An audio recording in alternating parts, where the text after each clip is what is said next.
belajar di luar kelas, di luar prodi kita.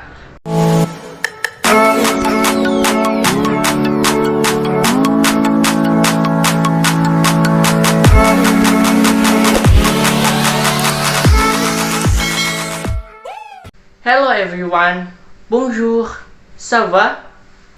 Wah teman-teman semua, sudah lama ya kita tidak berjumpa lagi. Nah, di konten kali ini kita akan membahas lagi nih seputar perkuliahan lagi.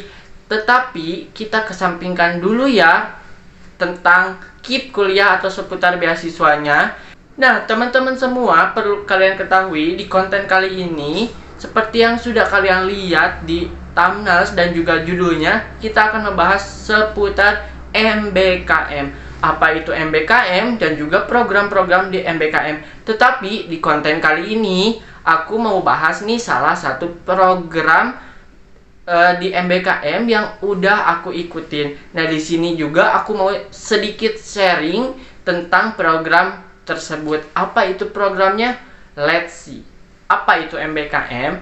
MBKM adalah Merdeka Belajar Kampus Merdeka. Nah, ini kalian juga udah tahu nih dari program ini, dari program Kemdikbudristek ya.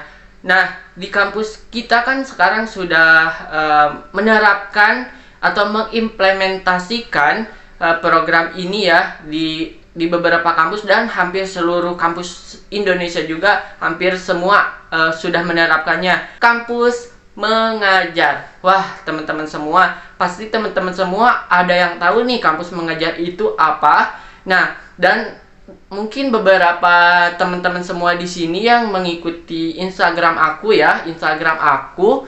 Nah, teman-teman ngeliat posting ketika aku memakai Twibbon gitu ya. Nah, di sana memang aku alhamdulillah diberikan kesempatan mengikuti program kampus mengajar ini. Wah, seru banget teman-teman, banyak sekali pengalaman yang aku dapat dari program ini. Perlu teman-teman ketahui bahwa mengikuti kampus mengajar itu aku sekitar 4 bulan gitu ya teman-teman. Nah, bulan ini adalah bulan terakhir aku mengikuti program ini, dan insya Allah nanti ketika program ini sudah beres, aku akan membuat konten jikalau memang teman-teman memperlukannya gitulah untuk sharing mengenai kampus mengajar ini. Oke, apa itu kampus mengajar? Nah, seperti yang sudah tertera di websitenya ya, teman-teman boleh cek di website kampusmerdeka.kemdikbud.go.id. Nah, teman-teman di sana banyak sekali program MBKM yang teman-teman pilih ya, boleh pilih yang manapun. Nah, untuk kampus mengajar ini yaitu program yang memberikan kesempatan kepada kita sebagai mahasiswa untuk belajar di luar kelas, di luar prodi kita. Nah, perlu teman-teman ketahui, untuk kampus mengajar ini tidak hanya boleh diikuti oleh mahasiswa dari program studi pendidikan, akan tetapi dari program studi non pendidikan juga boleh teman-teman semua. Nah, sekarang nih pastinya teman-teman ada yang udah tahu nih pendaftaran kampus mengajar ini angkatan ke-5 ya teman-teman, sedangkan aku angkatan ke-4 teman-teman.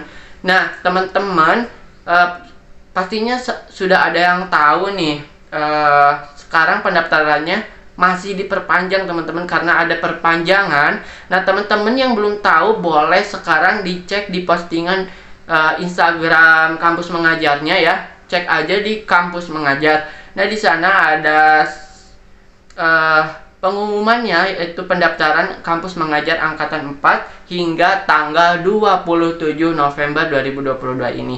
Nah, teman-teman, jadi gitu ya untuk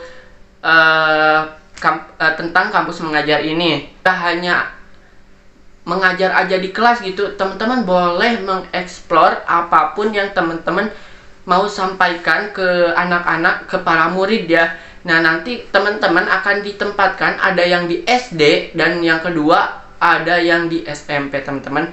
Nah, jadi hanya SD dan SMP saja ya, dan itu akan salah satunya, nggak akan kedua-duanya. Jadi nanti yang menentukan di mana teman-teman ditempatkan itu dari kampus mengajarnya itu sendiri, dan itu angkatanku sesuai domisili, dan teman-teman juga jangan khawatir, teman-teman juga sama sesuai domisili yang teman-teman pilih nantinya.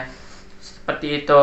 Nanti teman-teman gak cuman ngajar di kelas doang, tapi teman-teman juga akan membantu dalam hal teknologi digital ya. Karena kan memang misalkan di teman-teman kebanyakan yang akan ditempatkannya itu di SD yang memang kekurangan dalam segi hal teknologinya, misalkan gitu ya, dalam tenaga pendidiknya juga misalkan seperti itu. Nah, jadi teman-teman nanti akan membantu dalam pembelajaran, gimana sih caranya belajar menggunakan atau memanfaatkan teknologi gitu ya.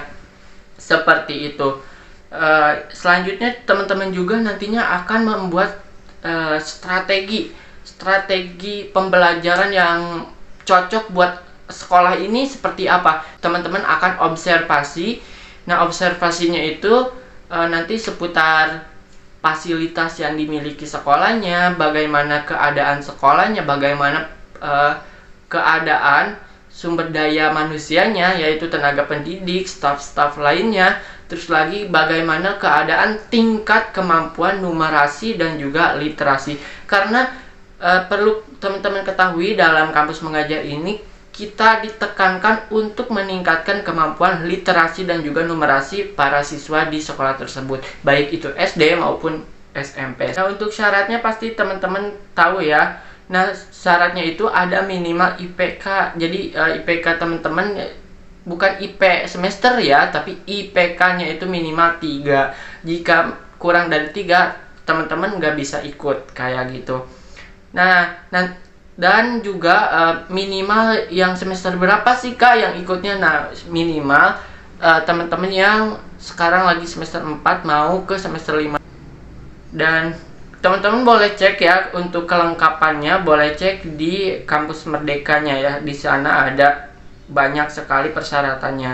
Seperti itu untuk persyaratan sebagai kita mahasiswa. Nah, nanti akan tetapi ya, sebelum kita dinyatakan lolos, nah teman-teman juga kan daftar dulu tuh. Nah, untuk daftarnya teman-teman ada beberapa tahap. Yang pertama, tahap seleksi dokumen ya. Nah, jadi dokumennya itu apa aja? Teman-teman nanti akan mengunggah transkrip nilai teman-teman, terus lagi mengunggah surat izin. Nanti ada kok di websitenya, nanti teman-teman cek aja. Dan yang paling penting, nanti teman-teman akan mengunggah sertifikat yang teman-teman miliki. Nah, sertifikat ini penting banget, apalagi teman-teman yang aktif di keorganisasian ataupun yang mirip-mirip dengan program kampus mengajar seperti yang lainnya ya, di dalam pihak swasta misalkan yang mengajar keliling misalkan seperti itu ya, dan yang lainnya. Nah, itu membantu banget untuk teman-teman lebih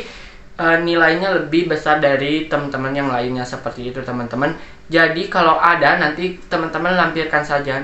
Dan gimana sih Kak kalau misalkan kita mahasiswanya itu yang belum pernah ikut organisasi ataupun belum pernah ikut lomba? Gak apa-apa, ikut aja ya, itu cuman sebagai penambahan nilai aja. Dan akan tetapi itu memang sepertinya akan lebih diprioritaskan. Namun kembali lagi nanti dari kebijakan kampus mengajarnya itu sendiri ya teman-teman, seperti itu.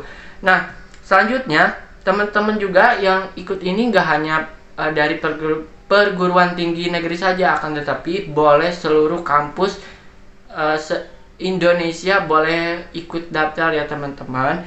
Misalkan teman-teman ada pertanyaan, boleh teman-teman komentar di bawah ya. Nanti teman-teman juga akan misalkan tahap satunya lolos nih teman-teman, tahap dokumen lolos, nanti akan selanjutnya itu tahap tes. Tahap tesnya itu teman-teman juga akan tes beberapa tes ya. Nah, mungkin segitu untuk konten kali ini, semoga bermanfaat. Nah, untuk konten selanjutnya kalau teman-teman mau request boleh ya teman-teman seputar kampus mengajar. Nanti aku akan berbagi cerita dan berbagi dokumentasi akan tetapi untuk sekarang aku nggak bisa, dikarenakan memang dokumentasi itu diperlukan untuk tugasnya dulu. Nanti kalau memang udah beres kampus mengajar aku, angkatan aku, nanti aku akan buat kontennya. Oke. Dan segitu dulu untuk konten kali ini tentang membahas kampus mengajar. Oke teman-teman, untuk teman-teman yang mau ikut, segera lengkapi, atau teman-teman yang udah daftar tetapi belum melengkapi semuanya. Nah nanti teman-teman yang mau lihat ataupun mau request ngelihat CV aku, boleh teman-teman komentar di bawah ya. Takutnya nanti aku diliatin tapi nggak ada yang ngapain sih ngelihat gitu kan. Meskipun CV aku biasa aja ya, apa salahnya gitu aku berbagi, aku sharing sama teman-teman semua. Oke, segitu dulu. See you next time. Bye bye. A bientôt.